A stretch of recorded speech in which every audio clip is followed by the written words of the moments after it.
MPR soroti insiden kapal tenggelam di Labuan Bajo.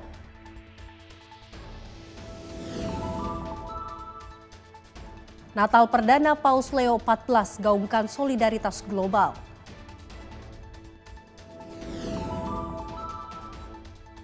Pimpinan DPR gelar rakor Satgas Pemulihan Bencana.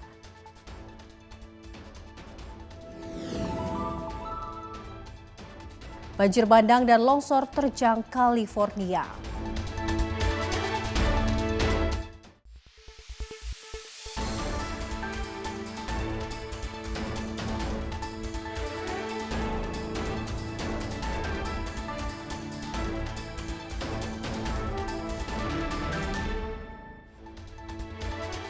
Halo, selamat malam pemirsa, apa kabar? Ruang redaksi kembali hadir bersama saya Luis Ayu. Dan selain informasi utama tadi, kami telah menyiapkan sejumlah informasi menarik lainnya. Dan berikut ruang redaksi selengkapnya.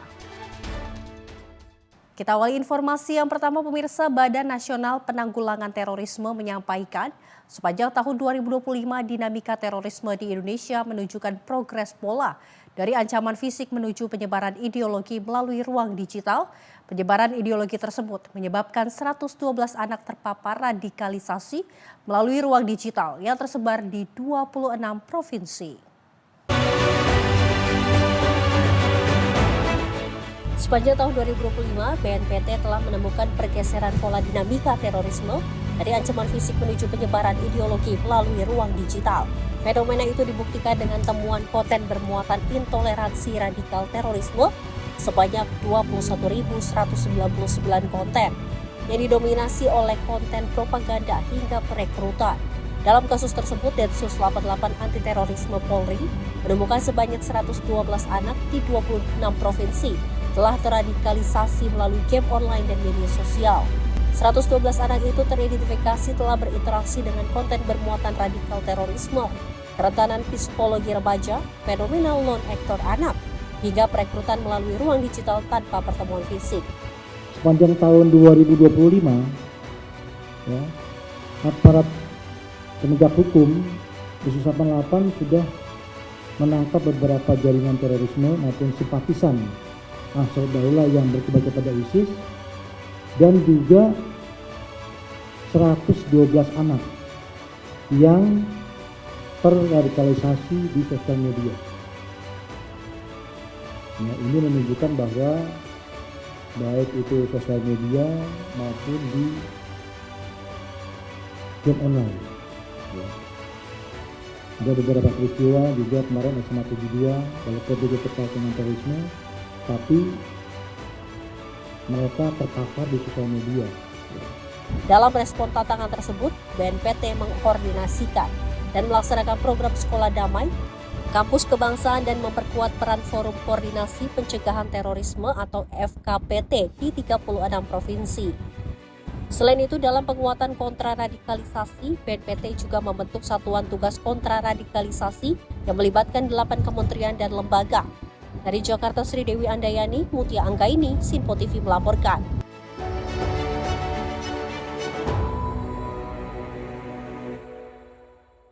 Pemerintah telah menyerahkan skema impor daging sapi beku sepenuhnya melalui Perum Bulog. Bulog dipilih agar dapat mengawasi dan menstabilkan harga di pasaran. Pemerintah telah resmi menaikkan cadangan beras pemerintah atau CBP menjadi 4 juta ton. Selain beras, pemerintah juga turut menaikkan komoditas pangan lainnya seperti jagung, daging sapi, dan minyak goreng. Dalam rapat koordinasi terbatas yang digelar, Menteri Koordinator Bidang Pangan Zulkifli Hasan menyebut bahwa skema impor daging beku sepenuhnya dilakukan melalui satu pintu yakni dari Perum Bulog.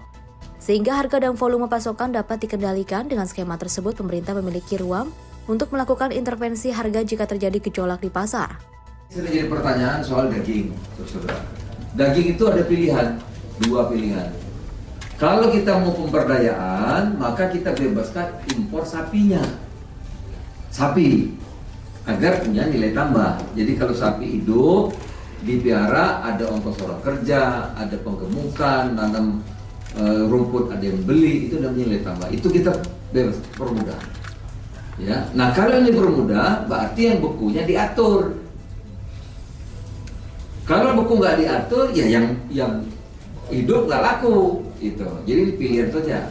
Nah oleh karena itu yang beku itu kita atur untuk nanti diimpor oleh Bulog agar bisa dikendalikan harganya, jumlahnya bisa tunjuk. Oh kamu kok naikkan harga bisa. Ya, Mentan Badan Pangan bisa langsung mengatur harga untuk lebaran dan seterusnya. Di sisi lain, Menteri Pertanian Andi Amran Sulaiman mengatakan alasan menunjuk Bulog sebagai stabilisator harga daging sapi beku di dalam negeri. Kita arahkan BUMN agar menjadi stabilisator. Jadi menstabilkan, kan itu dari dulu. Nah, sapi ditambah volumenya, dulu kan sudah beli juga impor, tetapi kita ini untuk menjadi stabilisator. Jadi sama dengan beras, minyak goreng kan kalau tidak salah 700.000 ton demo. Kemudian daging, jadi kalau terjadi apa-apa ya BUMN-nya. Jadi ya, tanya Pak Menko. Yang jelas kita libatkan BUMN.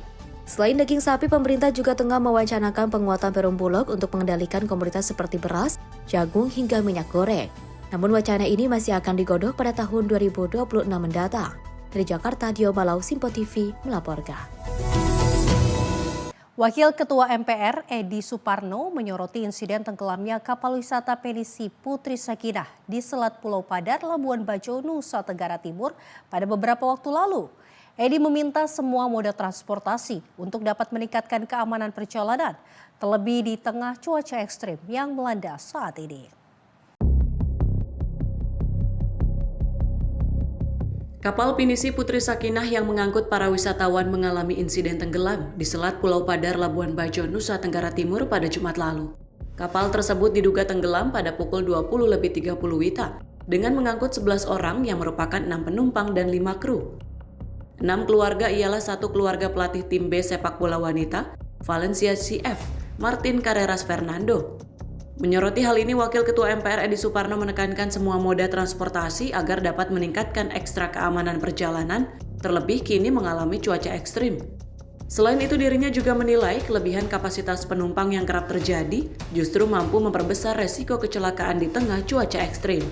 Tidak hanya menyangkut Labuan Bajo saja, kalau kita bicara masalah keamanan, terutama di saat ini kita melihat bahwa kondisi cuaca sangat tidak menentu, cuacanya ekstrim, kondisi kecelakaan bisa terjadi di mana saja. Oleh karena itu, kami berharap bahwa ada peningkatan ekstra terhadap masalah keamanan, terutama perjalanan yang sekarang ditempuh, ya, perjalanan udara, darat, laut, yang tentu berisiko tinggi jika cuaca ini tidak bersahabat. Oleh karena itu kami himbau kepada para pengelola dari transportasi darat, laut, dan udara agar betul-betul memperhatikan kondisi cuaca yang ada, dan jangan lupa jangan sampai kemudian terjadi kasus-kasus seperti misalnya overkapasitas kapal gitu ya, yang kemudian menambah risiko yang memang sudah besar karena ada risiko cuaca saat ini.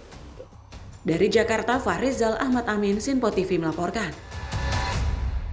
Sementara itu, Wakil Ketua MPR Edi Suparno menyampaikan bahwa ketahanan energi merupakan syarat utama bagi Indonesia untuk mendorong pertumbuhan ekonomi nasional hingga 8%. Edi menilai sejatinya Indonesia memiliki kekayaan sumber daya energi yang sangat besar, mulai dari energi surya, hidro, angin, hingga potensi penyimpanan karbo.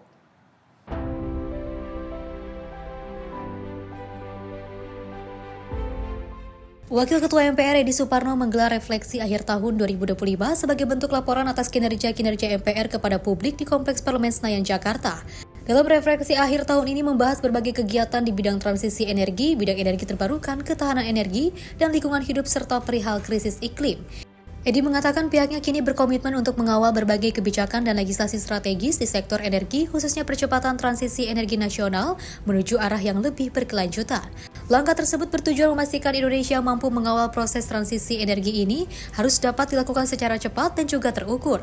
Menurutnya, Indonesia saat ini tengah menghadapi paradoks energi yang dinilai dapat dihentikan melalui transisi energi yang memanfaatkan sumber daya energi domestik, terutama energi terbarukan. Jadi pada sore hari ini kami melakukan refleksi akhir tahun tentang berbagai kegiatan di bidang transisi energi, di bidang energi terbarukan, ketahanan energi, permasalahan lingkungan hidup dan juga permasalahan krisis iklim yang selama tahun 2025 banyak menarik perhatian dan kami advokasi dan kami lakukan berbagai kegiatan. Di antaranya kami melakukan kegiatan di 39 kampus untuk mensosialisasikan permasalahan lingkungan hidup, krisis iklim, dan pentingnya kita melakukan transisi energi. Kami juga sampaikan tentang berbagai inisiatif yang kami laksanakan sebagai anggota DPR, terutama dalam mengawal berbagai kebijakan dan legislasi.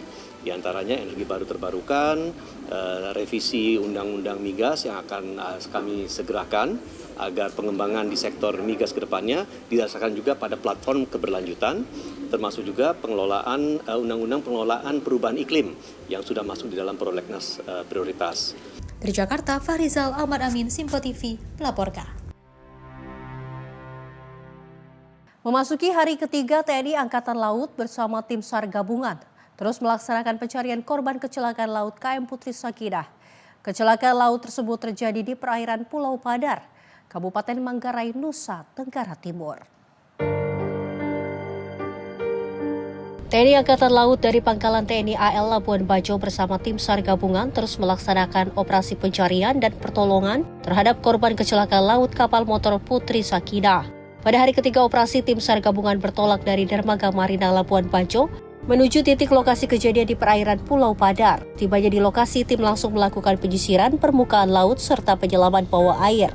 Penyelaman dilakukan untuk menemukan bangkai kapal beserta korban yang saat ini belum ditemukan. Adapun korban yang masih dalam pencarian berjumlah 3 orang merupakan warga negara asing asal Spanyol. Operasi SAR melibatkan unsur TNI AL serta instansi terkait lainnya yang tergabung dalam tim SAR gabungan. Pencarian dilakukan secara maksimal dengan mempertimbangkan kondisi cuaca, arus laut, serta faktor keselamatan personil di lapangan. Hingga berita ini diturunkan, proses pencarian terhadap korban KM Putri Sakinah masih terus dilaksanakan. Tim SAR gabungan juga memperluas area pencarian guna menemukan para korban secepat mungkin. TNI Angkatan Laut menegaskan komitmen untuk terus bersinergi dengan berbagai instansi dalam setiap operasi kemanusiaan guna memberikan hasil terbaik bagi masyarakat. Tim redaksi Simpo TV melaporkan. Informasi lainnya datang dari Kepolisian Negara Republik Indonesia atau Polri yang menggelar rilis akhir tahun 2025 yang digelar di Markas Besar Polri Jakarta Selatan pada Selasa 30 Desember. Konferensi pers dipimpin langsung oleh Kepala Kepolisian Republik Indonesia Jenderal Listio Sigit Prabowo yang memaparkan capaian kinerja 2025 di seluruh satuan fungsi Polri baik tingkat nasional maupun internasional. Kapolri Jenderal Listio Sigit Prabowo membuka rilis akhir tahun Polri 2025. Ia mengatakan bahwa survei kepercayaan publik terhadap Polri sepanjang tahun 2025 menunjukkan tren positif dan perolehan pengakuan dari lembaga nasional hingga internasional. Hasil survei Litbang Kompas November 2025, Polri menempati peringkat pertama pada kategori lembaga penegak hukum paling dipercaya masyarakat yakni 78,2%. Sementara penilaian internasional, Indonesia peroleh skor 89 pada Law and Order Index. Hasil survei di Global Safety Report yang dirilis di Gallup pada 2025 menunjukkan hasil akurat tingkat rasa aman dan kepercayaan masyarakat terhadap penegak hukum. Tidak hanya itu, dalam indikator Safety Walk Alone at Night, Indonesia capai 83% rasa aman berjalan di malam hari sehingga menempatkan Indonesia pada peringkat 25 dari 144 negara. Capaian tersebut harus dijadikan motivasi kepolisian untuk terus melakukan perbaikan yang lebih profesional dan akuntabel dalam pelindungan, pengayoman, dan pelayanan masyarakat. Ada hasil survei dari Global Safety Report yang dirilis oleh Gallup tahun 2025.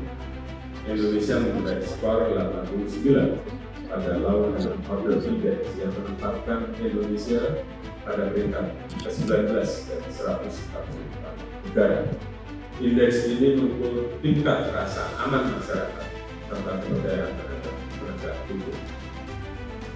Selain itu, dalam indikator Safe Walk Alone at Night, sebanyak 83% responden di Indonesia menyatakan merasa aman berjalan di malam hari, sehingga menempatkan Indonesia pada peringkat ke-25 dari 144 negara. Data ini menunjukkan bahwa tingkat keamanan di Indonesia berada dalam kondisi yang baik dan dirasakan oleh masyarakat. Beberapa waktu yang lalu, hasil survei Litbang Kompas yang dirilis pada November 2025 semakin menguatkan kepercayaan publik terhadap Polri di tengah dinamika yang ada. Dalam survei tersebut, Polri masuk dalam 3 besar lembaga negara paling dipercaya oleh masyarakat. Dari Jakarta, Fani Azizul Hakim, Simpo TV melaporkan. Kepala Basarnas Marsikal Madya TNI Muhammad Syafi'i, Gubernur Jawa Timur Khofifah Indar Parawansa, serta Kasdam 5 Brawijaya memantau kesiagaan Nataru 2025-2026. Pemantauan dilakukan melalui udara menggunakan helikopter pada Senin 29 Desember 2025.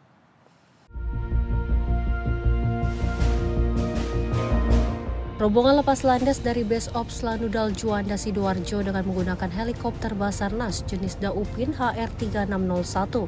Dari ketinggian Kabasarnas, Gubernur Jatim, Kasdam 5 Brawijaya, beserta rombongan melihat langsung kondisi arus lalu lintas di ruas tol Purbolinggo Banyuwangi.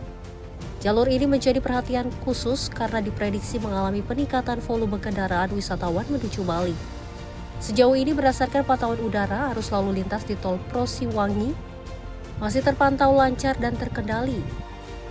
Selain jalur darat, titik barat pemantauan tertuju pada aktivitas penyeberangan di Selat Bali yang menghubungkan Pelabuhan Ketapang Banyuwangi dan Pelabuhan Gilimanuk Bali.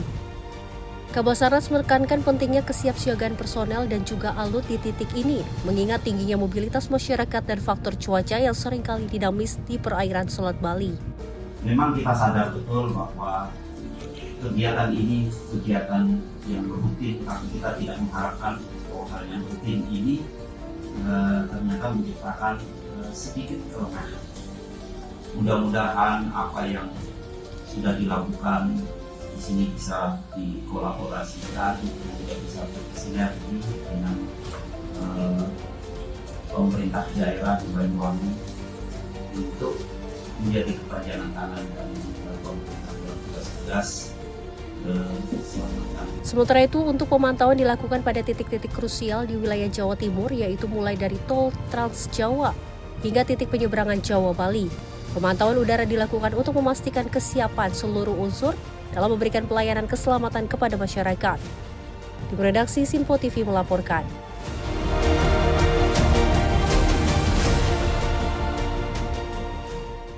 Satu hari menjelang libur panjang tahun baru, Kepala Dinas Perhubungan DKI Jakarta Syafrin Liputo melakukan peninjauan ke Terminal Bus Kalideres Jakarta Barat pada Selasa pagi.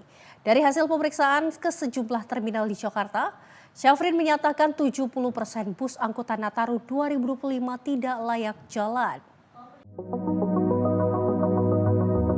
Kepala Dinas Perhubungan DKI Jakarta Syafrin Liputo Selasa pagi melakukan peninjauan ke dalam Terminal Bus Kalideres Jakarta Barat.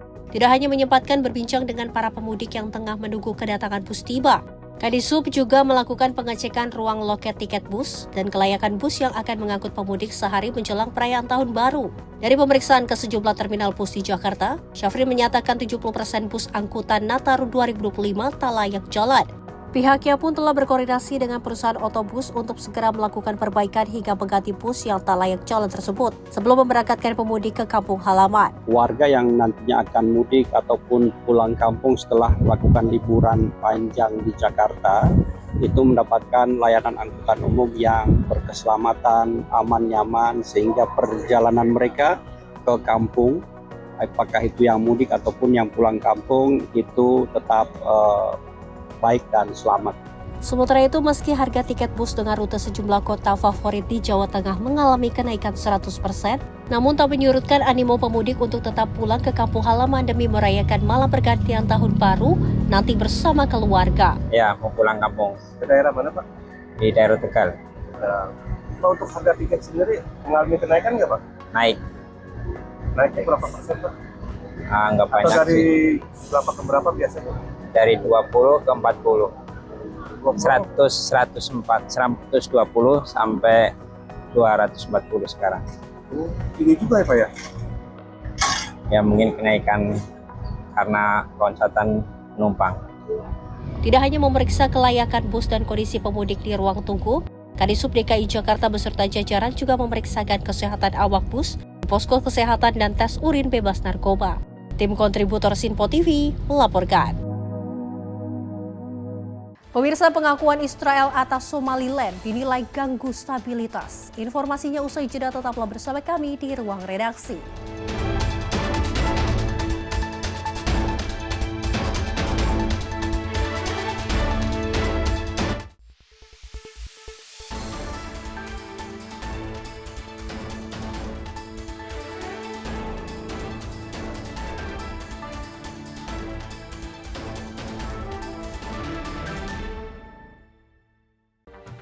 Rangkaian peristiwa penting kami hadirkan untuk menemani sore hari Anda.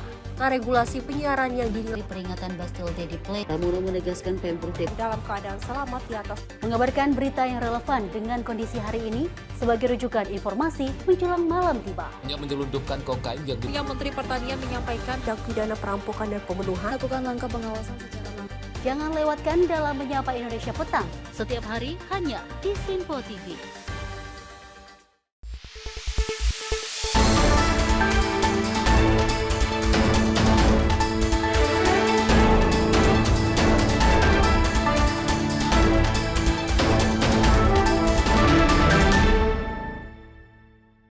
Terima kasih pemirsa, Anda kembali menyaksikan Ruang Redaksi. Informasi kami lanjutkan. Sejumlah negara menyatakan penolakan atas keputusan Israel yang mengakui Somaliland sebagai negara merdeka. Pengakuan ini menjadi yang pertama dalam lebih dari 30 tahun. Lebih dari 20 negara bersama Organisasi Kerjasama Islam dalam pernyataan bersama menolak langkah Israel. Mereka menilai pengakuan tersebut dapat menimbulkan dampak serius terhadap perdamaian dan keamanan di Tanduk Afrika dan Laut Merah. Pernyataan itu juga menegaskan penolakan atas upaya mengaitkan pengakuan Somaliland dengan rencana pemindahan paksa rakyat Palestina dari tanah mereka. Somaliland mendeklarasikan kemerdekaan dari Somalia pada tahun 1991 saat Somalia terjerumus ke dalam konflik berkepanjangan. Meski memiliki pemerintah dan mata uang sendiri, Somaliland juga selama ini tidak pernah diakui sebagai negara merdeka oleh komunitas internasional. Amerika Serikat melalui Departemen Luar Negeri menegaskan tetap mengakui keutuhan wilayah Somalia, termasuk wilayah Somaliland. Perdana Menteri Israel Benjamin Netanyahu menyebut pengakuan tersebut ditandatangani dalam semangat kesepakatan Abraham Accords. Kesepakatan yang bertujuan memperluas hubungan diplomatik Israel dengan negara-negara Arab dan juga Muslim. Namun pemerintah federal Somalia menyebut langkah Israel sebagai tindakan melanggar hukum internasional dan menegaskan Somaliland tetap bagian sah dari wilayah kedaulatan Somalia. Penolakan juga datang dari Uni Afrika dan Badan Regional Afrika Timur IGAD yang menyatakan pengakuan sepihak bertentangan dengan Piagam Perserikatan Bangsa-Bangsa. Tim redaksi Simpo TV melaporkan. Pemirsa, aktor dan sutradara Palestina terkemuka Muhammad Bakri meninggal dunia di usia 72 tahun. Bakri dikenal luas sebagai sosok seniman sekaligus figur kontroversial yang menyuarakan identitas dan pengalaman Palestina melalui karya film dan juga teater. Kabar wafatnya Muhammad Bakri diumumkan oleh keluarganya pada Rabu waktu setempat. Media lokal menyebutkan Bakri meninggal dunia setelah mengalami masalah jantung dan paru-paru. Muhammad Bakri merupakan aktor dan sutradara Palestina yang lahir di Israel Utara dan memiliki kewarganegaraan Israel. Sepanjang karirnya, ia aktif berkarya dalam film dan juga teater, baik dalam bahasa Arab maupun Ibran. Nama Bakri paling dikenal lewat film dokumenter Jenin Jenin yang dirilis pada tahun 2003. Film ini mengangkat dampak operasi militer Israel di kota Jenin, tepi barat, dan juga menampilkan kesaksian serta penderitaan warga Palestina. Film tersebut kemudian dilarang di Israel dan memicu kontroversi panjang. Bakri menghadapi proses hukum selama hampir 2 dekade. Hingga pada tahun 2022, Mahkamah Agung Israel menguatkan larangan film tersebut, serta memerintahkan Bakri membayar ganti rugi atas tuduhan pencemaran nama baik. Selain menyutradarai, Bakri juga membintangi berbagai film Israel pada era 88-90-an dan pernah tampil di Teater Nasional Israel di Tel Aviv. Ia menempuh pendidikan di Universitas Tel Aviv. Salah satu karya panggung paling terkenal Bakri adalah pertunjukan tunggal berjudul The Best Optimist yang juga menggambarkan pergulatan identitas seorang Palestina dengan kewarganegaraan Israel. Pada tahun 2025, Bakri juga terlibat dalam film All That's Left of You, sebuah drama keluarga Palestina yang menceritakan perjalanan lebih dari 76 tahun. Film tersebut masuk daftar pendek nominasi Oscar untuk film internasional terbaik. Keluarga dan kerabat menyebut Muhammad Bakri akan dikenang sebagai seniman yang teguh pada prinsipnya dan setia menyuarakan perjuangan rakyat Palestina melalui karya seni. Tim redaksi Simpo TV melaporkan. Pemirsa, pemilih di Republik Afrika Tengah telah memberikan suara dalam pemilihan presiden dan legislatif nasional. Presiden petahana Faustin Archange Touadera disebut sebagai favorit kuat untuk meraih masa jabatan ketiga setelah upaya stabilisasi negara dilakukan dengan dukungan pasukan bayaran Rusia. Touadera merupakan salah satu sekutu terdekat Rusia di Afrika. Analis menilai kemenangan masa ketiga akan semakin mengukuhkan kepentingan keamanan dan ekonomi Moskow di negara tersebut, di tengah meningkatnya sorotan internasional terhadap peran tentara bayaran Rusia di Afrika. Republik Afrika Tengah termasuk negara pertama di benua Afrika yang menerima kehadiran pasukan yang didukung Rusia. Moskow mengklaim kehadirannya untuk melindungi pemerintah dan memerangi kelompok bersenjata. Namun ketegangan meningkat tahun ini terkait tuntutan Rusia untuk menggantikan kelompok tentara bayaran Wagner dengan unit militer baru bernama Afrika Korps. Sekitar 2,4 juta pemilih terdaftar dalam pemilu nasional ini. Pemilihan kali ini menjadi yang terbesar dalam sejarah negara tersebut karena menggabungkan pemilu presiden, legislatif, regional, dan munisipal secara serentak. Proses pemungutan suara berlangsung relatif lancar, meski sempat terjadi keterlambatan di sejumlah TPS. Pemungutan suara ditutup sekitar pukul 7 malam waktu setempat dan dilanjutkan dengan penghitungan suara. Hingga kini penyelenggara pemilu belum menyampaikan data partisipasi pemilih. Hasil sementara diperkirakan akan diumumkan dalam waktu 1 pekan. Putaran kedua akan digelar jika tidak ada kandidat yang meraih lebih dari 50% suara. Touadera menghadapi 6 penantang, termasuk tokoh oposisi terkemuka, Aniset George Dologuelet dan Henry Marie Dondra, keduanya mantan Perdana Menteri. Namun pemilu ini digelar tanpa partisipasi koalisi oposisi utama yang memboikot pemilihan, dengan alasan lingkungan politik tidak setara. Dengan dukungan Rusia, Touadera menjadikan keamanan, stabilitas, dan pemulihan ekonomi sebagai isu utama kampanyenya. Negara berpopulasi sekitar 5,5 juta jiwa ini telah lama dilanda konflik bersenjata. Republik Afrika Tengah telah mengalami kekerasan berkepanjangan sejak tahun 2013. Perjanjian damai tahun 2019 hanya meredakan konflik sebagian, dengan sejumlah kelompok bersenjata kembali angkat senjata. Keamanan menjadi faktor terpenting bagi para pemilih. Pasukan penjaga perdamaian PBB MINUSCA yang telah berada di negara itu sejak 2014 turut membantu pengamanan dan logistik pemilu. Tim redaksi Sinpo TV melaporkan. Informasi masih dari mancanegara, pemirsa. Presiden Amerika Serikat Donald Trump menegaskan Ukraina dan Rusia kini berada lebih dekat dari sebelumnya menuju kesepakatan damai, di mana pernyataan itu disampaikan Trump menjamu Presiden Ukraina Volodymyr Zelensky di resort pribadinya di Florida. Meski demikian, Trump mengakui negosiasi masih rumit dan berpotensi gagal yang bisa membuat perang berlarut selama bertahun-tahun. Pernyataan Trump muncul setelah ia dan Zelensky melakukan pembicaraan tatap muka. Pertemuan itu digelar menyusul panggilan telepon selama 2,5 jam antara Trump dan Presiden Rusia Vladimir Putin. Trump menyebut percakapan tersebut sangat baik. Trump menegaskan keyakinannya bahwa Putin masih menginginkan perdamaian. Namun pernyataan itu disampaikan di tengah serangan terbaru Rusia ke wilayah Ukraina yang terjadi saat Zelensky terbang ke Amerika Serikat untuk putaran diplomasi terkini. Dalam konferensi pers, Trump menyebut Rusia ingin melihat Ukraina berhasil. Ia berulang kali memuji Zelensky sebagai pemimpin yang berani. Kedua pemimpin mengakui masih ada isu sensitif yang belum terselesaikan. Di antaranya status wilayah Ukraina yang saat ini dikuasai Rusia, serta jaminan keamanan agar Ukraina tidak kembali diserang di masa depan. Setelah pertemuan, Trump dan Zelensky melakukan panggilan bersama dengan para pemimpin Eropa, termasuk Presiden Komisi Eropa Ursula von der Leyen, serta pemimpin Finlandia, Prancis, Jerman, Inggris, dan Polandia. Zelensky menyebut Trump setuju untuk kembali menjamu para pemimpin Eropa, kemungkinan pada Januari mendatang. Pertemuan itu bisa digelar di Washington atau lokasi lain. Dalam pernyataannya, Zelensky menyampaikan terima kasih kepada Trump. Ia menegaskan Ukraina siap untuk mencapai perdamaian. Tim redaksi Sinpo TV melaporkan.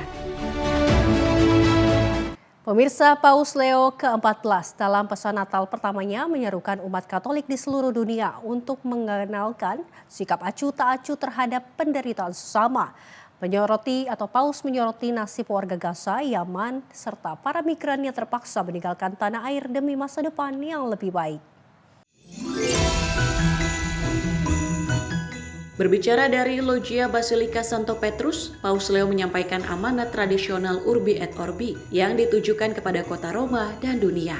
Sekitar 26.000 umat menghadiri perayaan Natal meski cuaca sempat diguyur hujan. Paus Leo menegaskan, di tengah konflik dan krisis kemanusiaan, umat manusia tidak boleh menutup mata terhadap penderitaan mereka yang kehilangan segalanya. Ia menyebut secara khusus korban perang di Gaza, kemiskinan di Yaman, serta migran yang menempuh perjalanan berbahaya melintasi Laut Mediterania dan benua Amerika.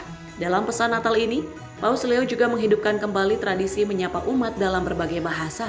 Sorakan paling meriah terdengar saat ia menyampaikan ucapan Natal dalam bahasa Inggris dan Spanyol, dua bahasa yang mencerminkan akar dan pengabdiannya sebagai misi di Peru. Sebelum meninggalkan loggia, Paus Leo menerima seruan Viva il Papa dari kerumunan umat. Ia memberikan lambaian terakhir sebelum kembali ke dalam basilika, menutup pesan Natal pertamanya sebagai pemimpin Gereja Katolik Dunia. Tim redaksi Sinpo TV melaporkan.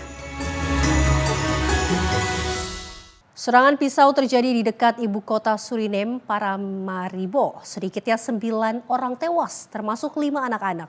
Polisi menyebut sebagian warga atau sebagian korban merupakan anak-anak pelaku sendiri, serta tetangganya yang berusaha memberikan pertolongan. Insiden berdarah ini terjadi di wilayah Richili di distrik Kawijni, sekitar 25 km di timur Paramaribo. Polisi menyatakan korban tewas meliputi 4 anak pelaku sendiri, serta beberapa tetangga termasuk 1 anak dari keluarga tetangga. Media lokal melaporkan korban ditemukan di beberapa rumah di sekitar lokasi kejadian. Menurut keterangan warga, serangan diawali setelah pelaku seorang pria berusia 43 tahun. Terlibat adu argumen melalui telepon dengan istrinya yang sudah tidak tinggal bersama setelah sang istri menolak untuk menjemput anak-anak dan menyatakan akan mengirim orang lain. Pelaku diduga menyerang anak-anaknya dengan pisau dan juga menyerang para tetangga di dalam rumah mereka. Dalam pertanyaan resmi, kepolisian Suriname menyebut bahwa pelaku sempat mencoba menyerang petugas saat akan ditangkap. Pelaku akhirnya berhasil dilumpuhkan dan mengalami luka-luka dan saat ini dalam perawatan di rumah sakit. Polisi juga menyatakan 1 anak lain dan seorang dewasa mengalami luka serius dan sedang dirawat di rumah sakit di Paramaribo. Presiden Suriname Jennifer Girling Simons menyampaikan duka cita melalui media sosial. Dalam pernyataannya, Presiden menyebut peristiwa ini sebagai tragedi yang sangat menyayat hati dan mengajak masyarakat untuk memberikan dukungan kepada keluarga korban. Suriname selama ini dikenal sebagai salah satu negara dengan tingkat pembunuhan terendah di Amerika Selatan. Namun data menunjukkan angka pembunuhan mengalami peningkatan tajam pada tahun 2024. Tim redaksi Sinpo TV melaporkan. Pemirsa, setelah dilakukan pemeriksaan secara bertahap, penyidik Satreskrim Polrestabes Medan akhirnya menetapkan pelajar sekolah dasar inisial AL sebagai anak berhadapan dengan hukum atau ABH dalam kasus pembunuhan ibu kandungnya inisial FS alias Ayu. Penetapan AL sebagai ABH setelah petugas melakukan serangkaian pemeriksaan panjang dengan memintai keterangan 37 saksi dan adanya barang bukti yang ditemukan di lokasi kejadian. Kapolres Tabes Medan Kombes Calvin Simanjuntak pada Senin 29 Desember 2025 siang memaparkan kronologi sebelum dan sesudah peristiwa pembunuhan serta motif AL tega menghabisi nyawa ibu kandungnya sendiri. Calvin mengaku AL yang kini berstatus anak berhadapan dengan hukum kecewa dan sakit hati kepada korban yang kerap memarahinya dan kakak kandungnya, bahkan melakukan kekerasan fisik. Puncaknya pada malam sebelum kejadian, AL melihat kakak kandungnya dipukul oleh korban menggunakan gagang sapu dan ikat pinggang. Timbul niat AL untuk melukai korban, namun saat itu belum ada kesempatan. Kesempatan terjadi pada saat korban tertidur di dalam kamar lantai 1 bersama kakak dan AL. AL yang terbawa rasa kecewa dan marah terbangun di tengah malam, kemudian mengambil pisau di dapur dan menusukkan senjata tersebut ke tubuh korban. Diperkirakan ada 26 luka tusukan di tubuh korban saat peristiwa pembunuhan tersebut terjadi. Sebelum menghabisi nyawa ibu kandungnya, korban sempat melepas bajunya dengan alasan agar tidak terkena noda darah. Kakak korban sempat merampas pisau yang digunakan adiknya menusuk korban. Namun pelaku yang sudah gelap mata kembali pisau lainnya yang ada di dalam kamar dan kembali menusuk tubuh korban yang sudah tak berdaya. Dilakukan korban terhadap kakak, adik, dan bapaknya yang diancam menggunakan pisau. Ini dilihat oleh si adik. Kemudian melihat kakaknya, maksudnya adik melihat kakaknya yang dipukuli oleh korban menggunakan sapu dan tali pinggang. Ini adalah akibatnya bagian kaki kakak yang diambil tanggal 23 November oleh teman kakaknya yang berada di sekolah. Kejadian pemukulan ini terjadi di tanggal 22 November, namun pada saat diambil foto ini diambil pada saat tanggal 23 November dengan menggunakan pisau. Pernah mengancam ketiganya dengan menggunakan pisau. Kakak sering dimarahi, dimaki, dipukul menggunakan sapu dan tali pinggang. Nanti ada gambarnya. Kemudian adik sering dimarahi dan dicubit, Adik terlintas berpikir untuk melukai korban, tetapi tidak ada kesempatan. Kemudian dari Adik, ABH, Adik tiba-tiba terbangun dan memandangi korban yang tidur di sampingnya, semakin menimbulkan rasa marah. Adik mengambil pisau, membuka bajunya, dan melukai korban. Ditanyakan kepada Adik, kenapa baju dibuka? Dengan alasan supaya tidak terkena apabila ada perlukaan-perlukaan yang ada yang menodai bajunya. Kemudian kakak terbangun dan merampas pisau, lalu membuangnya di dalam kamar sehingga Adik mengambil pisau kecil, pisau kedua yang posisinya ada di dapur.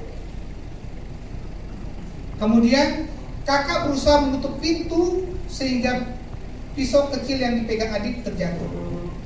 Jadi pada saat Adik keluar kamar ke arah dapur dan ingin masuk kembali menggunakan pisau kedua, terjadi tarik-menarik dengan kakak sehingga pisaunya terjatuh. Dari Medan, Sumatera Utara, jurnalis Simpo TV melaporkan. Pemirsa, puluhan pelaku jaringan narkotika berhasil dibekuk petugas Sat Narkoba Polres Mandailing Natal dalam sejumlah operasi di berbagai lokasi di Kabupaten Mandailing Natal, Sumatera Utara. Polisi mengamankan 20 orang tersangka yang terdiri dari bandar, kurir hingga pemakai narkoba. Inilah detik-detik penangkapan bandar sabu yang dilakukan petugas Sat Narkoba Polres Mandailing Natal. Petugas melakukan penindakan di sejumlah titik yang diduga menjadi lokasi transaksi dan juga penyimpanan narkotika. Dalam operasi ini, petugas berhasil mengungkap jaringan peredaran narkoba yang menyasar berbagai kalangan termasuk wilayah pemukiman dan daerah terpencil. Selain sabu, polisi juga mengamankan 3 kurir ganja kering yang hendak mengantarkan barang ke pelosok pedesaan. Hasilnya petugas berhasil mengamankan puluhan kilogram ganja kering yang juga siap edar. Dalam upaya memberantas peredaran gelap narkoba, Polres Mandailing Natal berhasil mengamankan puluhan pelaku dalam operasi yang digelar selama beberapa pekan terakhir. Dari tangan para tersangka, polisi menyita puluhan gram sabu-sabu serta puluhan kilogram ganja kering siap edar. Seluruh barang bukti tersebut diduga akan diedarkan di wilayah Mandailing Natal dan juga sekitarnya. Selain narkoba, petugas juga mengamankan barang bukti lain berupa timbangan digital, alat hisap sabu, puluhan unit telepon seluler, serta uang tunai senilai jutaan rupiah yang diduga hasil transaksi narkoba. Keseluruhan pelaku saat ini telah ditahan di Mapolres Mandailing Natal untuk menjalani proses penyidikan lebih lanjut. Para tersangka dijerat dengan Undang-Undang Narkotika dan terancam hukuman pidana penjara sesuai dengan peran masing-masing. Pengungkapan narkotika dari bulan November sampai dengan Desember 2025 dengan barang bukti total tadi juga kurang lebih 121,83 gram sabu, sementara ganja kurang lebih 8.515 gram. Di mana pengungkapan ini kita lakukan secara menyeluruh, baik itu per kecamatan dan desa, sehingga harapannya masyarakat tidak perlu khawatir lagi terhadap upaya pengungkapan. Kita akan tidak pandang bulu, semua desa, semua informasi akan kita tidak lanjuti, sehingga harapan kami himbau pada masyarakat, sweeping yang dilakukan oleh masyarakat atau ibu-ibu hendaknya dilakukan dalam bentuk informasi sehingga bersama-sama antara polisi dan masyarakat, sehingga tindakan-tindakan yang terjadi dalam proses sweeping, apakah itu anarkis, penganiayaan, tidak terjadi. Dengan hasil pengungkapan ini, polisi berharap dapat menekan angka peredaran narkoba. Polisi juga menegaskan akan terus melakukan operasi serupa secara berkala guna menekan angka peredaran narkoba di wilayah hukum Polres Mandailing Natal. Dari Mandailing Natal, Sumatera Utara, jurnalis Simpo TV melaporkan. Kapolri Jenderal Listio Sigit Prabowo mengatakan siap menerjunkan personel tambahan untuk mendukung pembangunan infrastruktur di lokasi bencana. Polri siap mempercepat pembangunan hunian sementara dan hunian tetap di 3 provinsi Sumatera terdampak bencana banjir bandang dan juga longsor. Kapolri Jenderal Listio Sigit Prabowo mengatakan bahwa Polri siap menerjunkan personil tambahan untuk mendukung pembangunan infrastruktur, termasuk hunian sementara dan hunian tetap. Di 3 provinsi terdampak bencana banjir bandang dan longsor, yakni Aceh, Sumatera Barat, dan Sumatera Utara. Langkah ini disiapkan seiring berakhirnya fase tanggap darurat di sebagian wilayah terdampak bencana. Menurut data pemerintah, dari total 47 kabupaten kota terdampak, sebanyak 25 daerah telah memasuki fase transisi menuju rekonstruksi dan juga rehabilitasi. Oleh karena itu, Polri menyatakan kesiapan untuk mendukung tahapan lanjutan tersebut. Saat ini Polri telah mengerahkan 10.759 personil ke wilayah terdampak di 3 provinsi tersebut. Rinciannya, sebanyak 4.554 personil ditempatkan di Aceh, 2.687 personil di Sumatera Utara, dan 1.828 personil di Sumatera Barat. Kita sudah persiapkan personil berikutnya, manakala nanti kemudian ada tugas-tugas lanjutan, khususnya seperti yang disampaikan oleh Menko PMK terkait dengan persiapan infrastruktur apabila ada pembangunan Huntara dan Huntat.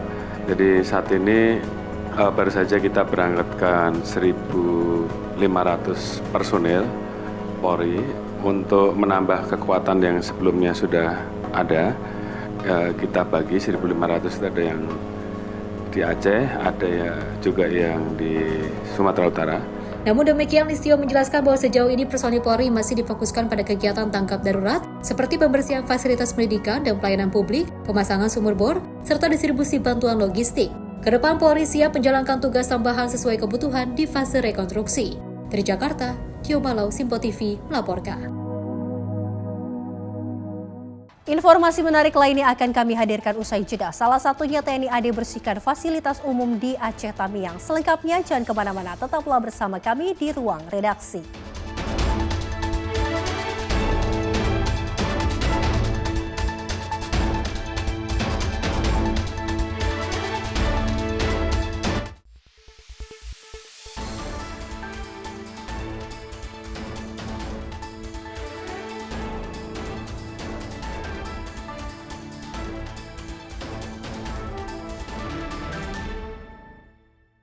Apa saja peristiwa terhangatnya akan menemani Anda di waktu istirahat siang? Penting dengan Perdana Menteri Malaysia Anwar Ibrahim. Polisi menyita barang bukti dan beroperasi di Terminal 1B. Ia menyebut GBN bukan sekedar pameran. Beragam isu dan kejadian yang sedang menjadi sorotan kami sajikan secara aktual dan terpilih. Dan Wakil Ketua DPR RI Dasko ke masyarakat. Sebelumnya semua portal secara serentak. Jangan lewatkan Menyapa Indonesia Siang setiap Senin hingga Jumat hanya di Simpo TV.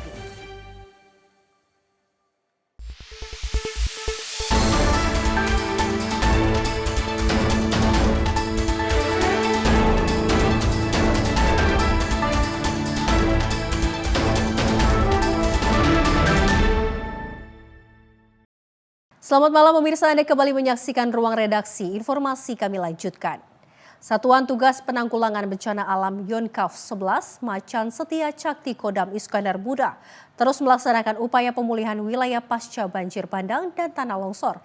Tepatnya di Kabupaten Aceh Tamiang, di mana prajurit Angkatan Darat membersihkan sejumlah fasilitas umum vital agar aktivitas masyarakat dapat segera kembali normal.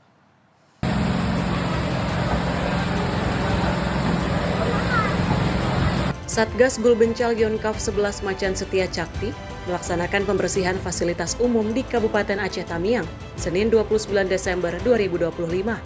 Kegiatan dipimpin oleh Kapten Kavaleri Fahrizal Amri dengan sasaran pembersihan liputi Puskesmas Tamiang Hulu, Sekolah Menengah Kejuruan Negeri 1 Kuala Simpang, Sekolah Menengah Pertama Negeri 1 Kuala Simpang, serta area Sport Center Aceh Tamiang.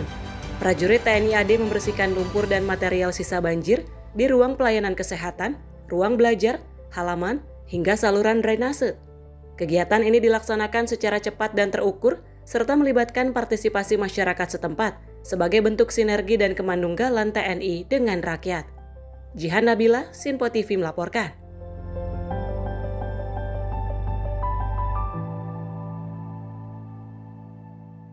Kita beralih informasi dari pimpinan DPR RI Dasko yang memastikan baik dari pemerintah, DPR hingga pemerintah daerah Aceh yang sepakat untuk sinkronisasikan tujuan penanganan pemulihan bagi para korban terdampak bencana. Adapun posko Satuan Tugas Pemulihan Bencana Aceh akan bertempat di Banda Aceh yang terbuka bagi seluruh pihak.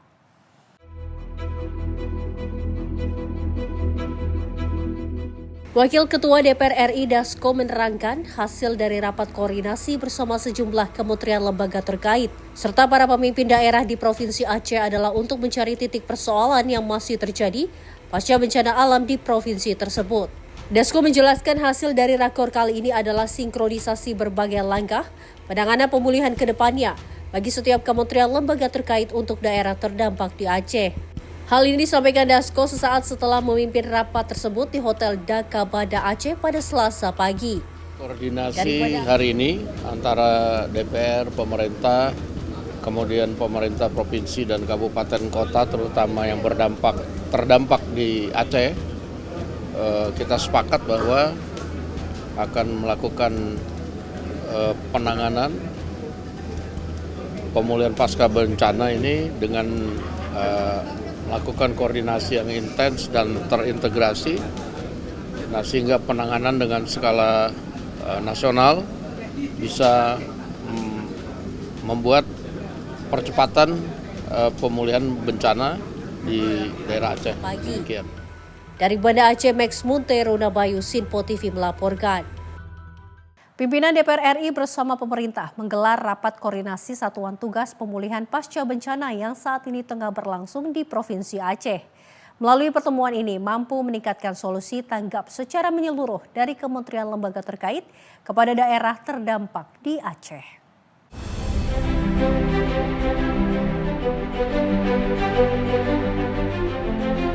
Wakil Ketua DPR RI Dasko mengungkapkan pertemuan ini dilakukan sebagai langkah cepat penanganan pemulihan di sejumlah daerah terdampak di Provinsi Aceh. Dasko menjelaskan penanganan tanggap diperlukan dengan upaya penyatuan persepsi di setiap kementerian lembaga dan pemerintah daerah setempat, guna menyalurkan bantuan yang diperlukan atas daerah terdampak. Hal ini disampaikan Dasko saat memimpin rapat koordinasi Satuan Tugas Pemulihan Pasca Bencana bersama jajaran kementerian lembaga terkait serta Pemda Aceh di Banda Aceh pada Selasa pagi. Khusus pada hari ini, kita sengaja mengadakan pertemuan yang kami fasilitasi dari Dewan Perwakilan Rakyat Republik Indonesia dalam rangka pemulihan pasca bencana untuk kita sama-sama setelah dalam penanganan bencana kemarin, teman-teman dari TNI, dari Polri, dari Pemda, dari relawan dan sebagainya yang telah bekerja keras dalam pemulihan pasca bencana ini, kita perlu kemudian bersama-sama melakukan koordinasi untuk fokus terhadap yang akan ditangani dalam pemulihan pasca bencana, sehingga perlu kemudian kementerian dan lembaga, Pemda dan DPR serta BUMN bersinergi untuk menyamakan persepsi serta memfokuskan terhadap apa-apa sehingga efisien dan dari sisi anggaran dan lain-lain bisa fokus dan kemudian tidak ada tumpang tindih. Nah, untuk itu pada hari ini kita mengadakan pertemuan pada hari ini dan sudah juga kami sampaikan kepada Bapak Presiden yang besok insya Allah akan ke Aceh bahwa kita akan mulai pada hari ini melakukan rapat koordinasi supaya pada tahun depan di anggaran 2026 pemulihan pasca bencana bisa berjalan sebagaimana mestinya. Nah, oleh karena itu mungkin sebelum kemudian dari kementerian dan lembaga ini yang akan menyinkronkan terhadap apa-apa yang sudah sedang dan akan dilakukan, saya minta mungkin dari Gubernur Provinsi Aceh beserta beberapa kepala daerah, bupati yang terdampak berat pada hari ini kita minta untuk dihadirkan karena komunikasi-komunikasi yang dilakukan dengan kepala daerah, bupati atau wali kota melalui WhatsApp maupun telepon, saya pikir hari ini harus kita tuntaskan untuk kemudian bisa kita realisasikan. Mungkin Pak. Dari Banda Aceh, Max Munte, Rona Bayu, Sinpo TV melaporkan. Pemirsa, TNI Angkatan Laut terus menyalurkan bantuan kemanusiaan bagi korban terdampak bencana alam. Kali ini KRI Teluk Gilimanuk 531 diberangkatkan membawa bantuan logistik menuju Provinsi Aceh. TNI Angkatan Laut melalui KRI Teluk Gilimanuk 531 telah menyelesaikan kegiatan embarkasi logistik dalam rangka operasi penanggulangan bencana alam atau Gulbenkal. Kegiatan dilaksanakan di dermaga Pecing, Lanal, Bintan. Keberangkatan logistik ini merupakan tindak lanjut perintah Kepala Staf Angkatan Laut Laksamana TNI Dr. Muhammad Ali dalam mendukung operasi kemanusiaan di wilayah terdampak bencana. Logistik yang dimuat meliputi beras, air mineral, mie instan, pakaian baru, selimut, tikar, perlengkapan bayi hingga kebutuhan pokok lainnya. Seluruh bantuan akan didistribusikan ke wilayah Provinsi Aceh. Komandan KRI Teluk Gilimanuk 531 Letkol Laut PR Windui Febrianto menyampaikan bahwa seluruh rangkaian embarkasi logistik berjalan dengan tertib, aman, dan sesuai rencana. Operasi ini menunjukkan kesiapsiagaan unsur KRI dalam mendukung tugas pemerintah melalui operasi militer selain perang, khususnya dalam penanggulangan bencana alam. TNI Angkatan Laut menegaskan komitmen untuk terus hadir dalam setiap misi kemanusiaan, guna mempercepat penyaluran bantuan kepada masyarakat terdampak bencana. Tim Redaksi Simpo TV melaporkan. Distribusi bantuan kemanusiaan terus juga dilakukan atau dikerahkan oleh TNI Angkatan Laut ke wilayah terdampak bencana. Melalui jalur udara, helikopter TNI AL menjangkau daerah terisolir di Kabupaten Aceh Tamiang.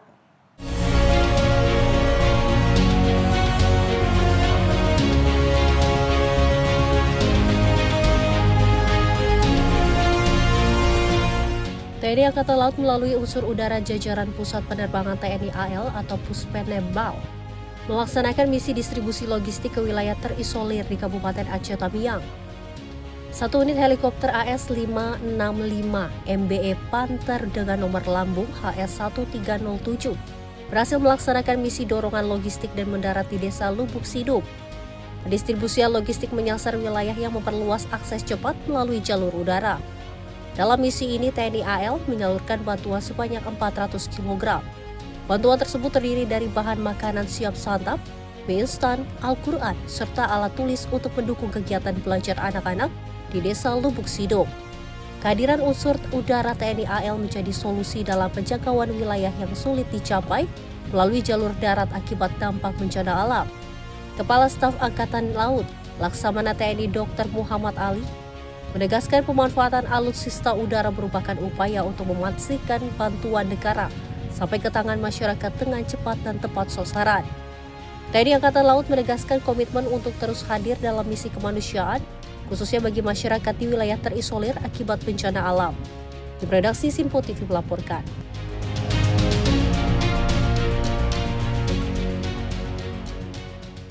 Sementara itu, dari Menteri Kesehatan RI Budi Gunadi Sadikin meninjau instalasi farmasi RSUD Aceh Tamiang yang telah kembali beroperasi setelah sebelumnya terendam lumpur. Setelah memastikan layanan IGD dan rawat inap pulih, fokus Kementerian Kesehatan selanjutnya menjamin ketersediaan obat-obatan. Melalui video yang dibagikan di akun sosial media Instagram @bgsadikin pada 29 Desember 2025, Menteri Kesehatan RI Budi Gunadi Sadikin meninjau instalasi farmasi RSUD Aceh Tamiang yang telah kembali beroperasi setelah sebelumnya terendam lumpur selama beberapa minggu lalu. Kini fokus Kementerian Kesehatan selanjutnya ialah menjamin ketersediaan obat-obatan setelah memastikan layanan IGD dan rawat inap pulih. Setelah mengecek langsung, Menkes menyatakan rantai pasok logistik obat berjalan lancar. Ketersediaan obat-obatan esensial, infus, dan bahan medis habis pakai atau BMHP sudah tersedia untuk menangani lonjakan pasien yang biasanya terjadi setelah bencana surut, seperti penyakit kulit, ISPA, ataupun diare. Instalasi farmasi RSUD Aceh Tamiang sudah beroperasi normal setelah sempat terendam lumpur, lalu viral karena postingan @dr.ilham_syahputra. Saya ini di ruang farmasi Rumah Sakit Tamiang, saya justru ucapkan terima kasih ke orang-orang kayak Dr. Ilham yang bisa memberikan informasi dengan jujur dan apa adanya, karena justru dari situ kita tahu, wah kita masih perbaiki. Kita kirim cepat dan dalam 3 hari langsung bisa sekarang bersihnya udah seperti ini. Dan saya juga mau terima kasih, nah ini dirutnya luar biasa, semangat sekali walaupun sudah bekerja parah. Lebih lanjut disampaikan bahwa jika ada stok yang menipis, sistem distribusi Kementerian Kesehatan siap untuk mengirimkan tambahan. Tim Redaksi Simpo TV melaporkan. Pemirsa, warga Dusun Menasah Kerueng Baru, Desa Mayancu, Kabupaten Pidi Jaya, Provinsi Aceh masih terus berjuang bertahan hidup dari dampak bencana banjir yang terjadi sebulan lalu. Bantuan logistik makanan dihentikan, masyarakat menantikan atensi pemerintah untuk mendukung percepatan pemulihan terhadap salah satu dari 3 dusun terparah di Kabupaten Pidi Jaya. Kepala Dusun Maunasah Krueng Baru, Desa Manyangcut, Kecamatan Meuredo, Kabupaten Pidijaya, Provinsi Aceh, Gade mengungkapkan, kondisi pemukiman dusun ini memang bersebelahan langsung dengan Sungai Meredo yang meluap sebulan lalu. Gade menjelaskan total 1.306 masyarakat terdampak akibat bencana alam ini dengan perakiraan 160 kartu keluarga banyaknya. Dusun ini menjadi titik pertama yang terkena luapan Sungai Meuredo pada 28 November lalu, di mana aliran lumpur tanah memenuhi seluruh rumah warga. Hingga kini perbantuan alat berat masih dilakukan untuk mengeluarkan sisa tanah di rumah warga. Selain itu, kehadiran posko darurat di sekitar dusun pun telah didirikan oleh BPBD setempat, BNPB, hingga dari Kementerian Dalam Negeri. Diketahui penyaluran bantuan logistik berasal dari pemerintah, swasta, hingga relawan di dusun ini. Nah, jadi jumlahnya seperti itu, 1.306 jiwa yang terdampak banjir yang sangat dahsyat ini. Sampai saat sekarang, ya walaupun ada posko sementara, ya itu sudah terhenti kalau nggak salah saya, karena sembakonya agak sudah bantuan-bantuan dari pemerintah ada, tapi tidak sebegitu banyak.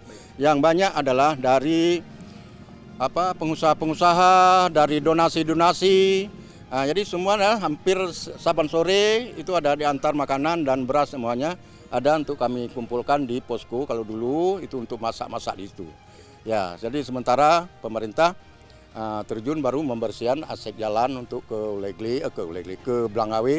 Kemudian ini baru beberapa hari yang seperti ini. Berbicara mengenai persoalan yang dihadapi warga dusun, Gade mengatakan masalah sanitasi hingga kebutuhan air bersih bagi para warga di posko darurat. Dulu pertama masuk memang tidak ada kewalahan karena semua bisa tertampung, baik itu dapur umum sudah. Waktu itu kami sudah bingung sekali apa yang sangat perlu. Nampaknya hari sekian hari itu yang perlu adalah air bersih pada saat itu.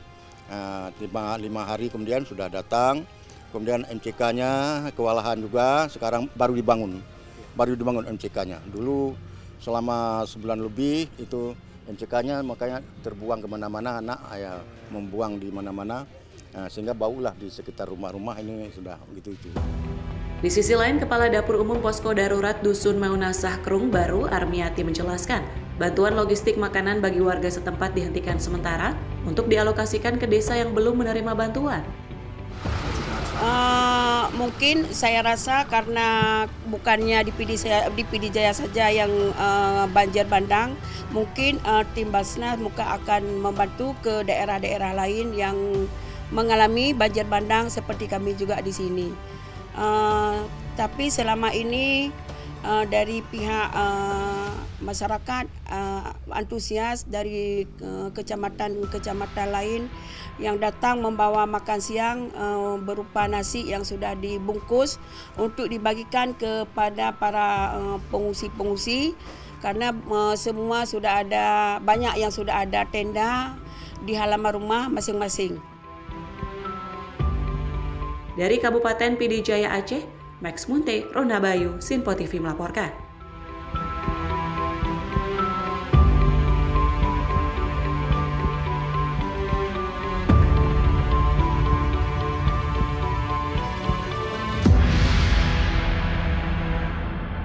Pemerintah melalui Menko Pangan dan Perum Bulog telah menyalurkan bantuan beras dan minyak goreng dari cadangan pangan pemerintah untuk bantuan bencana Sumatera.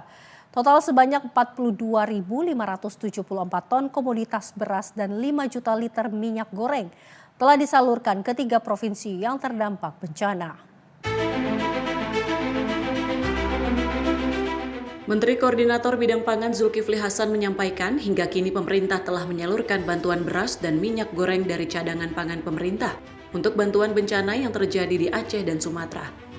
Adapun bantuan yang telah dikirimkan merupakan bantuan gabungan untuk 3 provinsi terdampak bencana, yakni Aceh, Sumatera Utara, dan Sumatera Barat, dengan total komoditas beras yang disalurkan sebanyak 42.574 ton dan minyak goreng sebanyak 5 juta liter. Penyaluran bantuan tersebut dilaksanakan langsung oleh Perum Bulog dengan memastikan seluruh wilayah yang terdampak bencana mendapatkan bantuan secara merata. Nah, saya ingin menyampaikan bantuan realisasi cadangan beras pemerintah Ya, untuk Aceh untuk bencana itu hampir 15.000 ton sudah dikirim, sudah. Ya tepatnya 14.898 ton untuk Aceh, 1,5 juta liter minyak goreng. Itu bantuan ya, cadangan beras pemerintah dan cadangan minyak goreng ya. Untuk Sumut sudah 19.766, hampir 20.000 ton. Bantuan ini ya, 20.000 ton, minyak gorengnya 3 juta. Sumatera Barat 7.900, hampir 8.000 ton, minyak gorengnya 1,33 juta. Pelaksananya adalah Bulog ini. Saya dapat laporan tiap hari di WA oleh Pak Dirut Bulog mengenai Aceh, Sumatera Utara dan Sumatera Barat. Dari Jakarta, Sridewi Andayani, Mutia Anggiani, Sinpo TV melaporkan. Kepala Staf Angkatan Darat Jenderal Maruli Simanjuntak mengungkapkan adanya dugaan sabotase terhadap jembatan darurat Bailey yang dibangun oleh TNI di wilayah terdampak bencana di Aceh, Sumatera Utara, dan Sumatera Barat. Dalam konferensi pers di Lanut Halim Perdana Kusuma, Jakarta pada 29 Desember 2025, Kepala Staf Angkatan Darat Jenderal Maruli Simanjuntak mengungkap menerima laporan upaya sabotase terhadap jembatan darurat Bailey yang dibangun oleh TNI. Maruli menjelaskan sabotase tersebut dilakukan dengan cara melepas baut-baut jembatan yang sebelumnya telah terpasang oleh personil TNI di lapangan. Maruli menyebutkan baut-baut tersebut ditemukan berpindah ke sisi jembatan dan tidak lagi berada pada posisi seharusnya. Aksi ini pun dinilai sangat membahayakan karena jembatan Bailey merupakan akses vital bagi mobilitas warga serta distribusi bantuan logistik di daerah terdampak bencana. Dalam kondisi kompak pun ini masih ada orang yang berusaha mensabotase jembatan Bailey kita. 2 hari yang lalu mungkin ada ditayangkan ininya, dibongkar baut-bautnya. Ya. Kami juga tidak menyangka ada orang sebiadab ini ya, terus terang saja. Memang kami pikir masyarakat sedang bencana ya, ini baut-bautnya dibongkar. Mana yang berikutnya? Ini jadi terlihat itu berpindah. Ya, nanti kalau ada yang perlu lihat fotonya nanti saya kasih. Jadi dalam kondisi begini pun masih ada kelompok-kelompok orang yang mau bisa dikatakan arahnya kepada pemerintah, ya, mengorbankan masyarakat yang sedang bencana pun mau dikorbankan. Jadi terus saya semalam tidak bisa tidur, saya memikirkan ini karena saya pikir orang sebiadab ini luar biasa. Ya. Jadi kalau kita tidak kompak, Bapak Ibu sekalian, ini akan membuat berat kita dalam bekerja. Ini lihat sudah dilepas nih. Ya. Nanti ada lagi yang bilang, oh ini sengaja nih pengkondisian. Ya kalau pengkondisian membuat masyarakat mati, bukan pengkondisian namanya itu. Itu biadab namanya ya. Jadi ini ya bukti-bukti nyata sudah ada. Ya kasihan masyarakat korban. Jangan lagi sampai jiwanya korban lagi. TNI Angkatan Darat menyatakan akan meningkatkan pengawasan dan pengawanan terhadap seluruh objek vital, termasuk infrastruktur darurat yang dibangun dalam penanganan bencana. Tim redaksi Sinpo TV melaporkan. Pemirsa, tabrakan helikopter di Hamonton, 1 pilot tewas. Informasinya usai jeda, tetaplah bersama kami di Sinpo TV.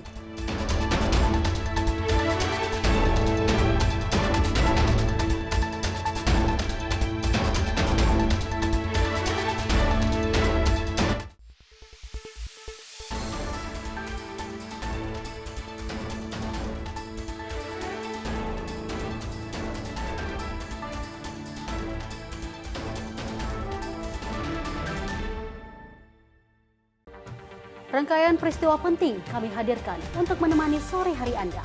Regulasi penyiaran yang dinilai Peringatan Bastille Day di Play. Pramono menegaskan Pemprov DKI dalam keadaan selamat di atas. Mengabarkan berita yang relevan dengan kondisi hari ini sebagai rujukan informasi menjelang malam tiba. Yang menyelundupkan kokain yang Menteri Pertanian menyampaikan tindak pidana perampokan dan pembunuhan. Lakukan langkah pengawasan secara langsung. Jangan lewatkan dalam Menyapa Indonesia Petang. Setiap hari hanya di Sinpo TV.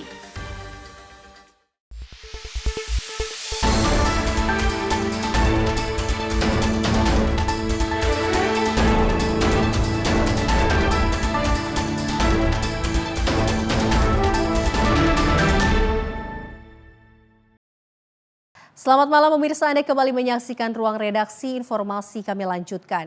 2 helikopter bertabrakan di udara di negara bagian New Jersey. Insiden ini menyebabkan 1 orang tewas dan 1 orang lainnya mengalami luka kritis. Kecelakaan terjadi pada Minggu pagi di sekitar Bandara Municipal Hamilton. Kepala Kepolisian Hamilton, Kevin Friel, menyatakan petugas darurat menerima laporan kecelakaan penerbangan pada sekitar pukul 11.25 waktu setempat. Rekaman video dari lokasi kejadian menunjukkan salah satu helikopter berputar cepat sebelum jatuh ke tanah. Api sempat melalap salah satu helikopter dan berhasil dipadamkan oleh petugas kepolisian dan pemadam kebakaran. Badan Penerbangan Federal Amerika Serikat menyebut kecelakaan ini sebagai tabrakan di udara. Insiden melibatkan 2 helikopter jenis Aerostrom F-28A dan Aerostrom 280C. Masing-masing helikopter hanya ditumpangi oleh seorang pilot. 1 pilot dinyatakan tewas di lokasi, sedangkan pilot lainnya dibawa ke rumah sakit. Dalam kondisi mengancam jiwa, pemilik kafe di sekitar lokasi mengatakan kedua pilot merupakan pelanggan tetap dan sering sarapan bersama sebelum terbang. Warga setempat yang menyaksikan kejadian tersebut mendengar suara keras. Sebelum kedua helikopter kehilangan kendali dan jatuh, Badan Keselamatan Transportasi Nasional bersama FAA akan melakukan penyelidikan menyeluruh. Penyelidik akan meneliti komunikasi antar pilot, serta kemungkinan kegagalan prosedur melihat dan menghindari di udara. Meski saat kejadian cuaca berawan, angin dilaporkan ringan dan jarak pandang dalam kondisi baik. Tim redaksi Simpo TV melaporkan.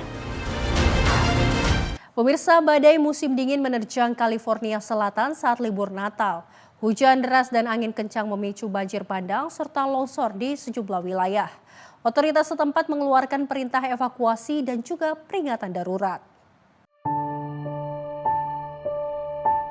Badai mulai menyapu wilayah California pada Rabu 24 Desember 2025. Para ahli cuaca memperingatkan potensi Natal terbasah dalam beberapa tahun terakhir. Daerah-daerah yang pernah terbakar awal tahun ini menjadi zona paling rentan. Petugas pemadam kebakaran San Bernardino menyelamatkan sejumlah orang yang terjebak di dalam mobil akibat lumpur dan puing yang mengalir deras menuju kota wisata pegunungan Redwood. Jalanan tertutup batu dan tanah longsor. Di Redwood, petugas melakukan penyisiran dari rumah ke rumah dan memberlakukan perintah bertahan di tempat. Video yang dirilis otoritas menunjukkan air deras dan lumpur mengalir ke pemukiman warga. Seorang warga bernama Dylan Brown terjebak bersama keluarganya di sebuah kabin sewaan. Akses keluar tertutup longsor. Bantuan justru datang dari para tetangga yang mengirim makanan dan perlengkapan bayi. Pejabat setempat menyatakan hilangnya vegetasi akibat kebakaran hutan sebelumnya memperparah longsor. Hujan deras dengan cepat menarik puing dari pegunungan. Peringatan banjir juga diberlakukan di wilayah pesisir termasuk Malibu, serta sejumlah daerah di lembah Sacramento dan Teluk San Francisco. Otoritas mengimbau warga untuk tetap waspada dan mematuhi arahan evakuasi. Hingga kini belum dilaporkan adanya korban jiwa, namun proses penyelamatan dan pemantauan cuaca masih terus dilakukan. Tim redaksi Simpo TV melaporkan. Kita beralih ke informasi lainnya, pemirsa. Kecelakaan lalu lintas melibatkan bajai terjadi di Jalan Akses Marunda, Jakarta Utara. Tepatnya pada Senin sore 29 Desember 2025. Bajai terjepit di antara 2 truk kontainer dan membuat supir terperangkap di dalam kendaraan. Diduga akibat remblong, truk kontainer menabrak bajai di Jalan Akses Marunda, Jakarta Utara pada Senin sore 29 Desember 2025. Tabrakan ini membuat kondisi bajai mengalami kerusakan parah dan terjepit di antara truk kontainer. Berdasarkan keterangan, kecelakaan ini diduga terjadi akibat salah satu truk kontainer mengalami gangguan rem dan menabrak badan belakang bajai. Anggota TNI dan pengguna jalan yang melintas segera memberikan pertolongan dan melakukan upaya evakuasi terhadap supir bajai yang terperangkap di dalam kabin. Meski berhasil diselamatkan, namun kondisi supir bajai mengalami luka serius akibat terjepit.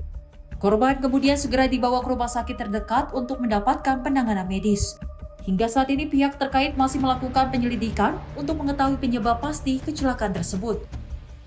Ulia Haifanisa, tim redaksi Simpo TV melaporkan. 2 orang terduga pelaku pencurian sepeda motor diamankan warga di Kebon Baru Semper Barat, Cilincing, Jakarta Utara pada Minggu malam 28 Desember 2025. Kedua pelaku dipergoki saat akan melakukan aksi pencurian motor di salah satu rumah warga. Aksi pencurian sepeda motor berhasil digagalkan warga Kebon Baru, Semper Barat, Cilincing, Jakarta Utara pada Minggu malam 28 Desember 2025. 2 orang terduga pelaku pencurian tertangkap tangan merusak kunci kontak sepeda motor Honda Beat yang terparkir di garasi rumah warga di RT 05 RW 10 Semper Barat. Keduanya kemudian diamankan warga setelah sebelumnya berusaha melarikan diri namun gagal. Dari hasil penggeledahan, warga menemukan barang bukti berupa 1 pucuk senjata airgun, sebilah badik, serta kunci letter T yang diduga digunakan saat beraksi. Saat diinterogasi, kedua terduga pelaku mengaku berdomisili di kawasan Mahoni, Koja, Jakarta Utara. Selanjutnya, kedua terduga pelaku diserahkan ke kantor Polsek Cilincing untuk proses hukum lebih lanjut dan pengembangan kasus. Ulia Haifanisa, tim redaksi Simpo TV melaporkan. Pemirsa, aksi pencurian terjadi di rumah yang diduga sebagai warung di Jalan Cilincing Krematorium, Jakarta Utara pada Minggu pagi 28 Desember 2025. Korban merupakan seorang nenek yang saat itu sedang sendirian menjaga warung. Peristiwa pencurian terjadi sekitar pukul 6.00 waktu Indonesia Barat. 2 pria tak dikenal diduga menjadi pelaku dalam aksi ini. Berdasarkan informasi, salah satu pelaku menunggu di atas sepeda motor. Sementara pelaku lain masuk ke dalam warung untuk melancarkan aksinya. Pelaku mengambil uang tunai sebesar Rp3.300.000 serta 1 unit telepon genggam milik korban. Setelah berhasil melakukan pencurian, kedua pelaku langsung melarikan diri meninggalkan lokasi kejadian menggunakan sepeda motor yang mereka bawa. Hingga saat ini pihak kepolisian masih melakukan penyelidikan untuk mengungkap identitas dan menangkap para pelaku. Susendi Andika Priyanto, tim redaksi Simpo TV melaporkan. Sementara itu, seorang pria melakukan pemalakan di salah satu warung kelontong di Jalan Kandea 3, Kelurahan Bunga Eja Peru, Kota Makassar, pada Kamis 25 Desember. Diduga aksi pemalakan ini dilakukan dalam keadaan mabuk.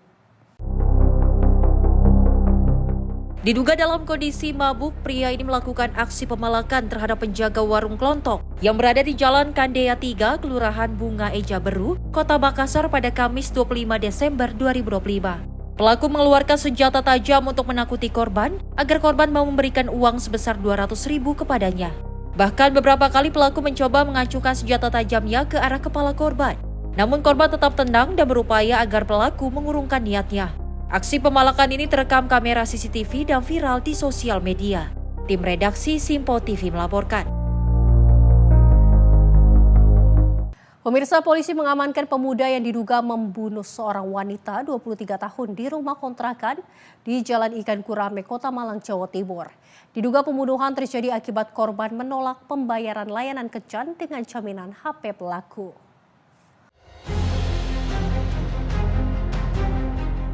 Satuan Reserse Kriminal Polresta Malang Kota menangkap pelaku pembunuhan seorang perempuan SM 23 tahun di rumah kontrakan di Jalan Ikan Gurame, Kecamatan Lowokwaru, Kota Malang pada Sabtu 27 Desember 2025. Tersangka Musa Risdianto, 29 tahun ini diamankan tanpa melakukan perlawanan terhadap petugas. Tersangka mengaku membunuh karena kesal kepada korban yang mengancam akan mengadukan pelaku ke warga dan polisi akibat tidak bisa membayar jasa hubungan badan lewat aplikasi kencan daring. Saat itu pelaku menawarkan HP-nya sebagai jaminan pembayaran, namun ditolak korban. Penolakan korban ini membuat tersangka marah. Pelaku lalu mengambil pisau di dapur lalu menusuk korban 7 kali. Pelaku akhirnya berhasil ditangkap warga yang mendengar teriakan korban saat ditusuk pelaku. Tersangka ini nekat melakukan perbuatannya untuk menghabisi nyawa korban karena memang di awal mereka berdua berjanji atau ada kesepakatan berkaitan dengan hubungan badan yang pasca hubungan berbayar dengan aplikasi, namun karena tersangka ini tidak mempunyai uang sehingga tidak bisa membayar daripada korban. Sehingga korban mengancam kepada tersangka akan melaporkan perbuatannya kepada masyarakat dan petugas, sehingga membuat tersangka ini malu dan akhirnya emosional dan ada niatan untuk menghabisi atau menghilangkan nyawa daripada korban. Dan sudah direncanakan, Kita katanya nggak punya uang, kok pesen. Ya. Artinya bukan perencanaan pembunuhan, yang dimaksud adalah bahwa memang ada niatan untuk membayar jasa itu dengan menggunakan HP, tapi pihak korban tidak mau menerima karena kemungkinan HP itu tidak bisa diuangkan atau mungkin kurang, sehingga pelaku nekat karena akan dilaporkan kepada masyarakat atau dilaporkan kepada petugas sehingga tersangka nekat untuk menghabisi nyawa korban.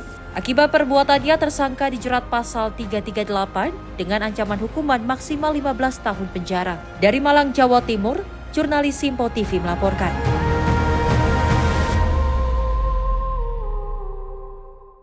Pemirsa, rumah tinggal 2 lantai di kawasan perumahan Jaka Permai, Kranji, Kota Bekasi, Jawa Barat terbakar pada Senin 29 Desember 2025 malam. Selain rumah, mobil yang terparkir di dalam garasi pun hangus dilalap api. Diduga akibat korsleting listrik, rumah di kawasan Jaka Permai, Kranji, Kota Bekasi terbakar pada Senin 29 Desember 2025 malam. Petugas pemadam kebakaran Kota Bekasi mengerahkan 6 unit mobil pemadam dan 2 unit rescue dengan total 55 personil untuk memadamkan api. Upaya pemadaman dilakukan untuk mencegah api merembet ke rumah warga lain di sekitarnya. Api berhasil dipadamkan sekitar 30 menit kemudian. Infonya rumah tinggal cuma sudah kosong lah, sudah beberapa saat. Jadi tidak ada penghuninya. Sudah ada penghuninya, nggak ditempatin ya Pak? Dari tempat-tempat. Tapi ada full perabotannya, ada semua tapi di dalam ya Pak? Kelihatannya ada kalau lihat bekasnya. Pak, ini kan juga ada kelihatan mobil ya Pak yang kebakar ya Pak? Ini mobil yang masih hidup atau memang saya kurang tahu. Kurang tahu. Ihwal kejadian ini jam berapa tadi Pak? Sekitar 1 jam lalu saya dapat info. Berarti di antara jam tujuan barangkali ya? Kurang lebih. Setelah Isya lah. Sebelum kebakaran itu ada terdengar suara ledakan nggak sih Pak? Info sih nggak ada. Nggak ada ya? Nggak ada. Berarti memang langsung asap aja atau langsung membesar apinya Pak? Yang diketahui udah membesar. Langsung membesar ya? Infonya ya, saya terima. Ini berarti ada lantai 2 ya Pak ya? 2 lantai ya? 2 lantai. Ya, buat rekan-rekan, alhamdulillah pada hari ini telah terjadi kebakaran di wilayah Kranji. Tadi ada laporan masuk jam 7 kita dapat laporan informasi rumah tinggal, namun keberadaannya rumah itu kosong. Langsung kita luncurkan dari sektor Bekasi Selatan, markas komando, mengingat kita menjaga jangan sampai meluas ke kanan kiri, segera kita luncurkan dari sektor lain. Pak, kalau untuk rumah ini ditinggalkan atau memang kondisinya kosong, tinggal pemiliknya atau memang tinggal pergi sementara gitu Pak? Jadi informasi dari pemilik, memang rumah ini penghuninya tidak ada. Cuman pemilik kadang-kadang suka menengok, mungkin 1 minggu sekali pasti datang. Perabotan pun masih banyak di dalam ya Pak? Perabotan masih lengkap. Tadi masih ada 1 mobil ya Pak di garasi? Ya, kebetulan ada 1 mobil. Itu hangus terbakar Pak, mobilnya Pak? Ya, hangus terbakar. Pak, ini penyebabnya apa Pak? Kita belum bisa memberikan keterangan karena sedang dalam penyelidikan dari pihak kepolisian. Tidak ada korban jiwa dalam peristiwa ini dan api pun tidak sampai merembet ke rumah warga lainnya. Hingga saat ini petugas masih menunggu hasil penyelidikan dari pihak Polsek Bekasi Barat untuk mengetahui penyebab pasti kebakaran. Dari Bekasi, Jawa Barat, jurnalis Simpo TV melaporkan. Terekam kamera pengawas saat mencuri keranjang besi tabung gas milik warga, sepasang kekasih dikepung dan juga nyaris diamuk warga. Tidak hanya itu, kedua pelaku ini juga mencuri sejumlah barang lain milik warga setempat seperti helm hingga pakaian dalam yang sedang dijemur. Dalam rekaman video kamera pengawas yang terpasang di rumah warga sekitar, tampak 2 pelaku yang merupakan sepasang kekasih ini menggotong keranjang besi tabung gas milik warga. Warga yang mengenali ciri-ciri kedua pelaku langsung mendatangi rumah kontrakannya yang tak jauh dari lokasi pencurian tersebut, bahkan warga yang geram nyaris menghakimi pelaku. Beruntung pihak kepolisian yang mendapat laporan langsung tiba di lokasi dan mengamankan kedua pelaku. Lurah Cilangkap Galih Catur Prasatya menjelaskan usai mendapatkan laporan dari pengurus lingkungan setempat terkait peristiwa tersebut, pihaknya langsung berkoordinasi dengan pihak kepolisian untuk segera mengamankan pelaku berikut dengan sejumlah barang bukti hasil curian. Saya mendapatkan informasi dari Ketua RT 4 RW 4 Cilangkap bahwa telah terjadi pencurian beberapa barang milik warganya dan pelaku atau diduga pelaku merupakan tetangga RW. Informasi yang saya terima, aksi ini dilakukan oleh 2 orang, 1 orang laki-laki dan 1 orang perempuan. Kemungkinan pasangan mungkin. Ya, jadi berdasarkan informasi yang saya terima, ketika warga mendapati pelaku beraksi ini, ya sempat ada upaya mungkin bentuk kemarahan dari warga terhadap pelaku, ya sempat ada kericuhan lah intinya. Guna penyidikan lebih lanjut, para pelaku pencurian tersebut digiring dan ditahan di Mapolsek Cimanggis, Kota Depok. Dari Depok, Jawa Barat, Muhammad Iswanto, jurnalis Simpo TV, melaporkan. Angin puting beliung menerjang Desa Pondok Udik, Kabupaten Bogor, sehingga menyebabkan terhempasnya sayap bangkai pesawat jumbo dan juga jatuh menimpa rumah warga pada Senin 29 Desember 2025. Selain insiden itu, puluhan rumah warga dilaporkan mengalami kerusakan akibat bencana alam itu.